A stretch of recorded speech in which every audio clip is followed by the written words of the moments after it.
বললেন আল্লাহ পাক রব্বুল আলামিন তোমাকে দিবেন জান্নাতিন তাজরি মিন তাহতিহাল আনহার যালিকাল ফাওজুল আযীম। আল্লাহ পাক রব্বুল আলামিন তোমাকে জান্নাত দান করবেন, যে জান্নাতের তলদেশ থেকে দুধের নহর, মধুর নহর সেখানে প্রবাহিত হইতে থাকবে। তোমাকে আল্লাহ পাক রব্বুল আলামিন তোমাকে তাই দান করবে। রাখাল মানুষ সে বলল আমি আপনার হাতে হাত থেকে কালিমা পড়তে চাই। রাসূলুল্লাহ সাল্লাল্লাহু আলাইহি ওয়াসাল্লাম তার হাতে হাত থেকে রাখালের হাত থেকে রাসূলুল্লাহ সাল্লাল্লাহু আলাইহি ওয়াসাল্লাম কে তাকে কালিমা পড়াইয়া দিলেন। তুই বলো লা ইলাহা ইল্লাল্লাহু মুহাম্মাদুর রাসূলুল্লাহ। রাখাল ইসলাম গ্রহণ করেছে। ইসলাম গ্রহণ করার কারণে রাসূলুল্লাহ সাল্লাল্লাহু আলাইহি ওয়াসাল্লাম রাখালকে বুকে টেনে নিলেন, বুকে জড়িয়ে নিলেন। রাখালের গায়ে ভালো কাপড় নেই, রাখালের গায়ে ময়লা, তারপরেও তো জানের বাদশা রাসূলুল্লাহ সাল্লাল্লাহু আলাইহি ওয়াসাল্লাম তাকে বুকে টেনে নিলেন আর বলেন আসো আসো আসো, তুমি তো এখন জান্নাতের মেহমান, তুমি এখন রাখাল নয়, তুমি এখন জান্নাতের মেহমান। তখন রাখাল বলতেছে আল্লাহ রাসূল ওই পাহাড়ের নিকটে আমার মালিকের বকরি আছে, ওই বকরিগুলো এখন আমরা কি করব? আমি তো মুসলমান হয়ে গেছি, আল্লাহ রাসূল আমরা বকরিগুলো নিয়ে এসে আমরা খেয়ে ফেলাই। রাসূলুল্লাহ সাল্লাল্লাহু আলাইহি ওয়াসাল্লাম তিনি বললেন এই আদর্শ আমাদের কারো মধ্যে নেই, এটা আমাদের আল্লাহ শিক্ষা দেয় নাই। তুমি যাও যাও এই বকরিগুলো তোমার মালিককে ফেরত দিয়ে আসো, তোমার মালিককে ফেরত দিয়ে আসো।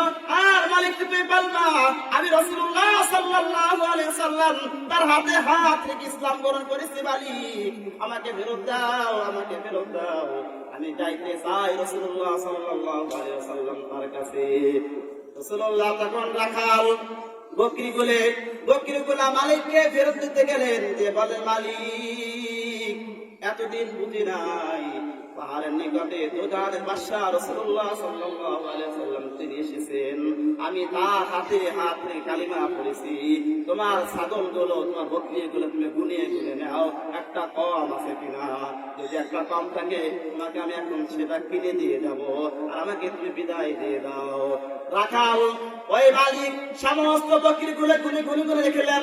রাখাল বলল যাও যাও, তুমি ইসলাম গ্রহণ করেছো আর তুমি আমার বাড়িতে যখন থাকতে চাও না, তুমি যাও চলে যাও। রাখাল দৌড় দিয়ে রাসূলুল্লাহ সাল্লাল্লাহু আলাইহি ওয়াসাল্লাম তার দরবারে চলে আসলেন। আসার বলতে আল্লাহ রাসূল আমি তো সবে মাত্র ইসলাম গ্রহণ করেছি, আপনি আমাকে কিছু আমল দেন, আপনি কিছু আমাকে আমল দেন। রাসূলুল্লাহ সাল্লাল্লাহু আলাইহি ওয়াসাল্লাম তিনি বললেন এখন তো নামাজের সময় না, এখন তো হজের সময় না, এখন তো তোমার উপর যাকাত ফরজ হয় নাই। শোনো শোনো শোনো, এখন আমি যুদ্ধের জন্য প্রস্তুতি নিচ্ছি, এখন সাহাবায়ে কেরাম যুদ্ধে অংশগ্রহণ করবেন, তুমি কি যুদ্ধে অংশগ্রহণ করতে পারবা কিনা? যদি পারো তাহলে তুমি অংশগ্রহণ করতে পারো। তখন ওই রাখাল বলতেছে আমি তো সবে মাত্র ইসলাম গ্রহণ করেছি আল্লাহ রাসূল, আমি যদি এখন যুদ্ধে যাই তাহলে আমার দুইটা অপশন, হয়তো মারা যাব, হয়তো বা গাজী হয়ে ফেরত আসবো। যদি আমি মারা যাই তাহলে আল্লাহ পাক রব্বুল আলামিন আমাকে কি পুরস্কার দিবেন? তখন রাসূলুল্লাহ সাল্লাল্লাহু আলাইহি ওয়াসাল্লাম তিনি বললেন আল্লাহ পাক রব্বুল আলামিন তুমি যে শহীদ হইতে পারো তোমার জীবনের সব গুনাহ মাফ করে দিবেন তো দিবেন, তোমাকে জান্নাতের মাকামে আলা মাকামে তোমাকে দান করবেন, তোমাকে জান্নাতুল ফেরদাউস তোমাকে দান করবেন।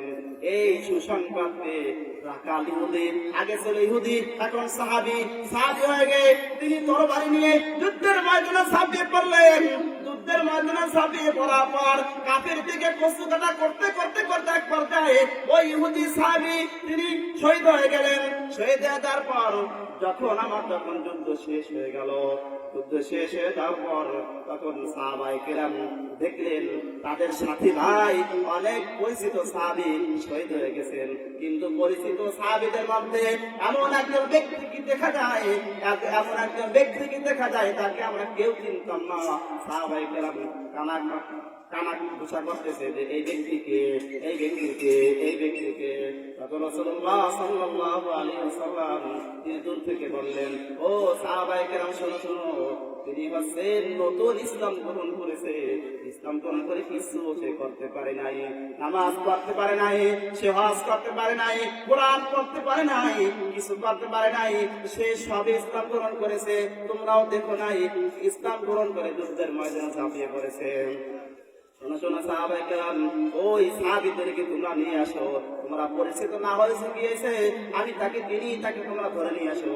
আসার পর রাসূলুল্লাহ সাল্লাল্লাহু আলাইহি ওয়াসাল্লাম তার জানাজা দিলেন, তাকে দাফন করলেন এবং সাহাবীদেরকে লক্ষ্য করে দুজানের বাদশা রাসূলুল্লাহ সাল্লাল্লাহু আলাইহি ওয়াসাল্লাম তিনি বললেন, ও সাহাবায়ে কেরাম শোনো শোনো, যে ব্যক্তি 1 ঘন্টা আগে ইহুদি ছিল, ওই ব্যক্তি 1 ঘন্টা পর সাহাবী হয়ে গেছে, মুসলমান হয়েছে, ইমানদার হয়েছে।